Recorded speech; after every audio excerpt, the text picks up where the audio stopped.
আসসালামু আলাইকুম আরহামাতুল্লাহি বারাকাতুহু।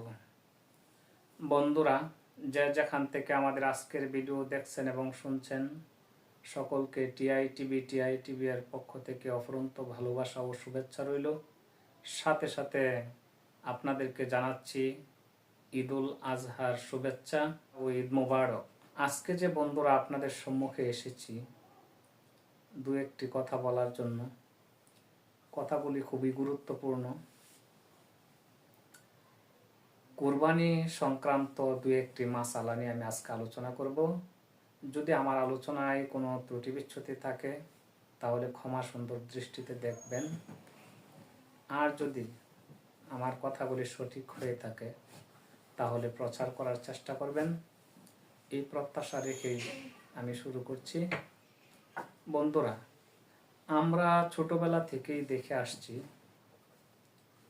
সবাই না, কোনো কোনো মানুষ এই কাজগুলি করে থাকে, যে অনেকেই আমরা দেখছি যে গরুটা কত বড় হয় এই নিয়ে ভাবে, মাংসটা কত বেশি হয়, গরুর মধ্যে টাকা কম হতো মাংস বেশি হতো, এরকম চিন্তা, এরকম মন মানসিকতা নিয়ে কুরবানি করে অনেকে।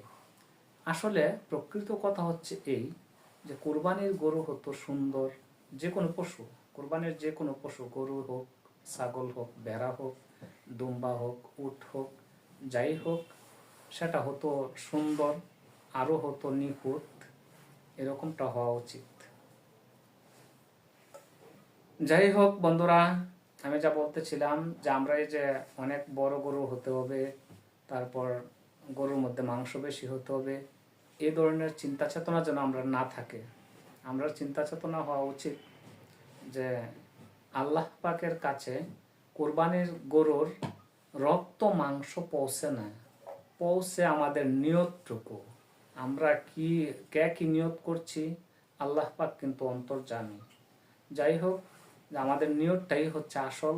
কোরবানির ক্ষেত্রে আমরা এমন নিয়ত করব যে সাধ্যানুসারে যে যেমন পারি, নিয়তটা যেন এরকমটা হয় যে একেবারে একান্তই আল্লাহর জন্য আমরা যেন করে থাকি। কারণ আল্লাহ পাক পবিত্র কোরআনে বলেছেন, কুল ইন্না সলাতি ওয়া নুসুকি ওয়া মাহইয়ায়া ওয়া মামাতি লিল্লাহি রাব্বিল আলামিন। অর্থাৎ আমার কোরবানি, আমার জীবন, আমার মরণ, আমার সব কিছু যেন হয় আল্লাহর জন্য। তাহলে এই আয়াত থেকে আমরা বুঝতে পারতেছি যে আমাদের নিয়তটা সহি হওয়া দরকার, এবং প্রকৃতপক্ষে আল্লাহকে পাওয়ার উদ্দেশ্যে যেন আমাদের কোরবানিটা হয়। অর্থাৎ সম্পূর্ণ আল্লাহ বিরতা নিয়ে, আল্লাহকে ভয় করে যেন আমরা এই কাজটা করি। তাহলে হয়তো আমাদের মনে এই কত কেজি মাংস হলো, কি হলো না হলো, এইসব বিষয়গুলি আমাদের মনে আসবে না। তাহলে বন্ধুরা, সার কথা হচ্ছে এই, যে আমরা যদি কোরআনের এই আয়াতটার দিকে খেয়াল রাখি তাহলে হয়তো আমাদের মনে এই অহমিকা আসবে না যে কে কত বড় গরু দিতে পারলাম, কে কত টাকা দিয়ে কোরবানি করতে পারলাম, এরপরে কার গরুতে কত কেজি মাংস হয়েছে। এগুলো কিন্তু আসল উদ্দেশ্য না। আসল উদ্দেশ্য আমাদের যে কোরবানির নিয়তটা সহি হতে হবে। কারণ কোরবানির রক্ত মাংস আল্লাহর কাছে পৌঁছে না, পৌঁছে শুধু বান্দার নিয়তটুকু, সে মনে মনে কি নিয়ত করেছে, আল্লাহর উদ্দেশ্যে করেছে কিনা সেটা পৌঁছে। অর্থাৎ আল্লাহ বিরতা আছে কিনা তার মধ্যে, এগুলি পৌঁছে আল্লাহর কাছে। যাই হোক বন্ধুরা, কোরবানির অনেক সওয়াব, এইসব ওয়াজ আপনারা অনেক শুনেছেন। দুইটা বিষয় আমি ক্লিয়ার করতে চাই। একটা বিষয় হচ্ছে যে আমাদের ঐকান্তিকতা, অর্থাৎ নিয়তটা একদম, যা আমি তখন আলোচনা করছি, একদম আল্লাহর উদ্দেশ্য হতে হবে। আর দুই নম্বর কথাটা আমি যেটা বলতেছি, আমরা অনেক সময় কোরবানি করতে গিয়ে দেখা গেছে যে আমরা যারা কোরবানি দিয়ে থাকি তারা, এবং যারা গরুর মাংস বানাইতে আসে, তাদের মধ্যে যে একটা সমস্যা আমি দেখতে পাই সেটা হচ্ছে যে অনেক সময় আমরা দেখি যে যারা কোরবানির মাংস বানাতে আসে তারারও মনে মনে একটা ইচ্ছা যে এই মাংস বানাইলে হয়তো কিছু মাংস পাবো। আবার আমরাও অনেক সময় কি করি, তাদেরকে শুধু বিনিময় হিসাবে কতক্ষণ যে গরুটা বানিয়ে দিল এটার উদ্দেশ্যে তাদেরকে শুধু মাংস দিয়ে আমরা বিদায় দিয়ে দিই, আসলে কিন্তু এটা মোটেও ঠিক না। আমাদের এই বিষয়টা কেমন হওয়া উচিত? আমাদের এই বিষয়টা হওয়া উচিত এরকম যে যিনি গরু বানাতে আসবেন তাকে আমরা সর্বপ্রথম পারিশ্রমিক হিসাবে কিছু টাকা দেব, যার যার সাধ্যানুসারে যত পারি।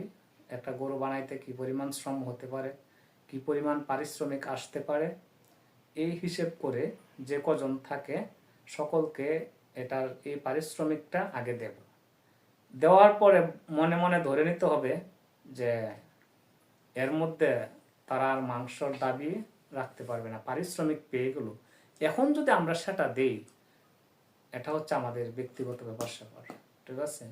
পারিশ্রমিক যদি যথেষ্ট দেওয়ার পরে কেউ মাংস না দেয়, তাও কিন্তু কিছু বলা যাবে না। কিন্তু আমরা তো আর এরকম না, ঠিক আছে? আমাদের দেশে তো মাশাআল্লাহ এইরকম না, সবাই কম বেশি দিয়েই থাকে। তাহলে এই বিষয়টা আমরা ক্লিয়ার করা উচিত যে শুধু মাংস দিয়ে, এই যে বানিয়ে দিয়ে গেল আপনার গরুটা, তাকে শুধু মাংস দিয়ে আপনি বিদায় দিলেন, পারিশ্রমিক হিসাবে টাকা দিলেন না, শুধু মাংসের উপর দিয়ে দিলেন, এই ধরনের কোরবানি কিন্তু হবে না। তাকে আগে পারিশ্রমিক দিতে হবে, তারপর যদি আপনি স্বেচ্ছায় তাকে যতটুকু সম্ভব মাংস দিয়ে দেন, সেটা হচ্ছে বোনাস স্বরূপ। যাই হোক বন্ধুরা, আমি আশা করি আমি 2টা মাসালা আপনাদের কাছে পেশ করেছি, এগুলি যেন আমরা একটু খেয়াল থাকে, এই আশা প্রত্যাশা ব্যক্ত করি। সর্বোপরি আল্লাহ পাক রব্বুল আলামিন যেন সকলের কুরবানি কবুল করে নেন, এই প্রত্যাশা রেখে আমি আমার সংক্ষিপ্ত আলোচনা আজকে এখানে শেষ করছি।